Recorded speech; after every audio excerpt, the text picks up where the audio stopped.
Зеркало заднего вида – друг каждого водителя. Везет тем, кто везет, а не кто поворачивает со средней полосы. Наша зрительница Наталья из Рязани подтвердит. Отечественная легковушка метнулась вправо из второго ряда, но в нужный поворот не попала. Ее вынес внедорожник. Такую машину в зеркалах не проморгаешь, но для этого в них еще и посмотреть надо. Самым везучим оказался велосипедист. Проскочил между молотом и наковальней. Две барышни не поделили дорогу в Ижевске. За нелепой аварией наблюдал телезритель Павел. Повода не видит она, курица. Дамы увлеченно маневрировали. Одна кроссовером, другая легковушкой. А потом въехали друг в друга. Я говорю, не видит. Че? Ладно, видит, тут надолго похудел. Женщины сошли с дистанции, едва успев начать движение. У кого тело? У нее. Она влево смотрит, вправо не смотрит, и тот тоже. Среди женщин много хороших водителей, но речь сейчас не о них. Вологда. Девушка на красной иномарке устремилась на перерез нашему зрителю Андрею.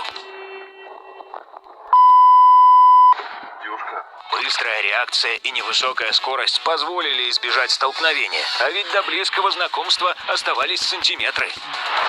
Зеленоград. Мотогражданка ехала в междурядье, рассчитывая на джентльменов. Но зацепила зеркало, потеряла равновесие, поприветствовала черный седан и завалилась на асфальт. Вина признана, ущерб возмещен на месте. Участники аварии разошлись миром. Наш зритель Кирилл вообще без претензий. Зеркало-то не пострадало. Гостям Санкт-Петербурга не повезло. Неспешную поездку прервала дама на кроссовере. Повернула из второго ряда. Такси в правой полосе она просто не заметила. Виновница и подрезанный таксист остались ждать полицейских, а туристы отправились на поиски нового извозчика. Правила, здравый смысл и инстинкт самосохранения рекомендуют: уступи дорогу. Наш зритель Николай снял дорожный хаос в Туле. Всему виной синхронисты со второстепенной дороги. Кроссовер программу выполнил, а вот хэтчбэк затормозил на полпути. Струсил. Николая спасли тормоза.